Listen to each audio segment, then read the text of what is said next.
How you doing, YouTube? Matt with Massive Beer Reviews, back with yet another review, and it is Wild Ale time. Draai Laag Wild Ale time. One of my favorite Wild Ale times in the form of Draai Laag Brewing's Relic. Super excited to give this a whirl. I shouldn't say that. Super excited to give it a review because I have had it about a month ago. Dennis from Draai Laag and the crew came up to my area, did a little tap takeover at a local bar, and I had it there, and yeah. Kind of wanted to review it, so I ended up picking up a bottle, and yeah, let's dive right into it. Got a little story behind this, so we'll get into that. As far as what it says in a bottle, Draai Laag Brewing, Relic Ale, Wild by Design. Whole bunch of nerdery stuff over here. We'll get to the basics, which is 6.3% alcohol by volume. Long story short, we came into possession of a French monastery cabinet dated from the 17th century, and naturally set to work attempting to extract yeast strain from the initial layers of the wax used to preserve it. Hops were added sparingly, allowing the unique earthy, musty, and citrusy flavors of this ancient strain to shine. That's pretty much the story I was going to tell. When I came up, Dennis is like, man, you got to try this beer. And if you've ever had the privilege of going to Draai Laag or talking to Dennis, he's a one-of-a-kind character. And he was like, yeah, you got to try it. And he told me that whole story where he procured a cabinet, and he was like, man, this looks old. And he had some people come in and date it, and they say it's from the 17th century. And he's like, well, back in the day, they didn't veneer or seal stuff. They waxed it to kind of keep it preserved. So he stripped it down and harvested some yeasties, or as he likes to call critters, from it, and ended up pulling off critters that he liked and brewed a beer with it. And this is that, which is atypical Dennis, atypical Draai Laag to do bonkers stuff like that. So let's dive in, see what she's got. Label-wise, it's cool. Draai Laag has done a rebranding. I like their new style. It's very tight, very nice, still Belgian-esque in vibe, but I really love their old school ghetto-ness of their old labels. So I like the new ones, but I love the old ones. Let's put it that way. So let's get a little pop on it. Nice little hiss. Like I said, it's a wild ale. Draai Laag predominantly does, actually, I shouldn't say predominantly, all they do is wild ales. So this is no different. Give it a good little pour here. Nice little head on that sucker. Neon yellow with a crisp white head that was about 3/4 of a pinky finger, receding infinitely fast. A bit creaminess, now all about rockiness. Almost totally gone. Hazy, almost looks like a lemon-based New England style IPA as far as the haze goes. It's like a hazy, neon yellow vibe kind of going on in that sucker. But if you swirl it around, you can see all kinds of funk floating around in that sucker. So, yeah, she looks like a wild beer. Let's see what she smells like.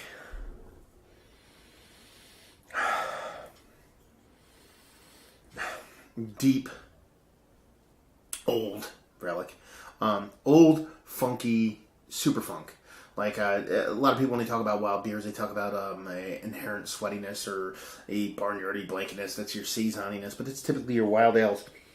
This has got this underlying pseudo tartness, a lemony tartness, but with this funk, like this dirty funk, like if you actually had like a pile of hay that kind of fermented a little bit on itself, you lift it up and get a waft of that. But with a sweetness and a citrusness, almost an acidity from the kind of yeast they're cultivating out of this. Yeah, bright citrus. And it's sweet. It's not candied lemon, but it's skewing sweeter lemon citrusness. I'm not sure if that's part of the hop and part of the yeast. I'm probably going to decide on mostly part of the yeast. And it's got that beautiful aged dank funkness. You know what I mean? You're dealing with age-old yeast. It's had some time to kind of, even though it was kind of stagnant or static, I guess you would say, had time to kind of mature and kind of become super funky, I guess you would say. And yeah, she smells like she's going to be a sour-ish beer. I don't think it's going to be that way. I think it's going to be more, even though I had it, I remember, but I don't quite remember. It's going to have a tartness, but just... It's hard to say. It's hard to say how Draai Laag's beers are. They're super funky without that over-acidic tartness. Or over-acidic sour, I should say. So yeah, she smells super funky, nice sweetness, and a nice tartness to it. Smells robust, smells old, looks awesome. Let's dive right in. Cheers. Yeah, that's where it's at, man. God damn it.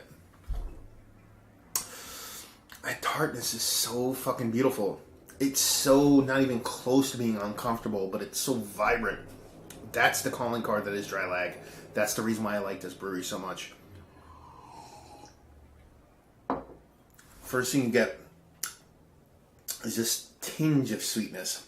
This nice, funky bit of lemoniness. I mean, once you swallow it, you get this wave of this kind of peak of sweetness, and it's all about lemon. And then it kind of goes from like a subtle, like fruity lemon to like lemon bars, kind of dessertiness, very quick, and then it settles out and then slowly dives into this tart, funky lemonness.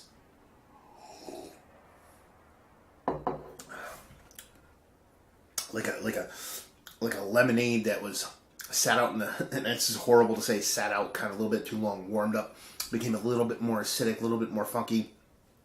And it's just absolutely beautiful. Body's nice, not super dense, not super thin, but for the style, whatever the style may be, it's absolutely perfect. Yeah. It lingers, not even I was going to go back. It's not. It's like mid-tongue, you get this kind of burning kind of acidity, but it's cool. It's not off-putting.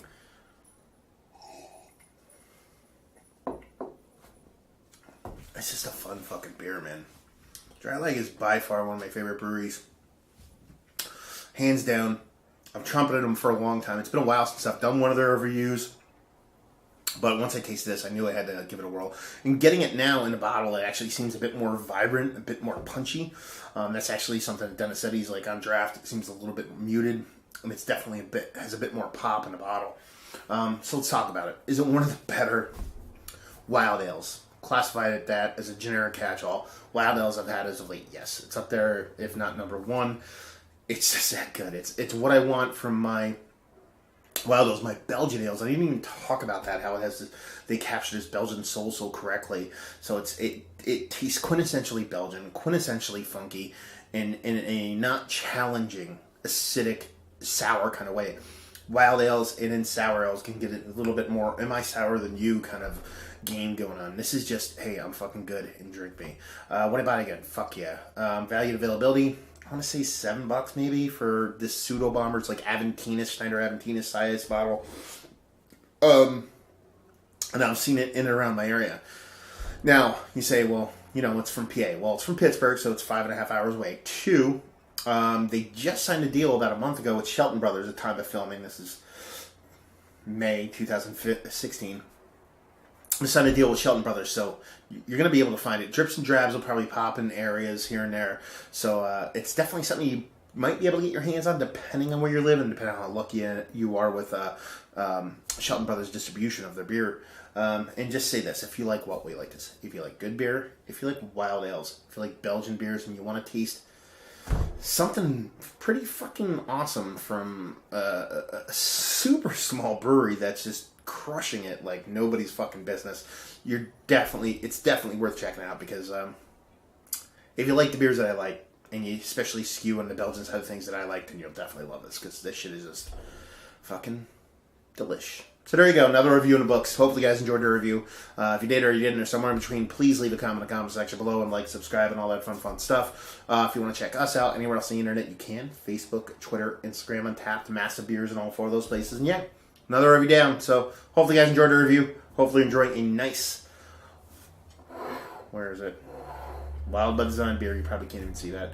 And hopefully see you next time. Cheers.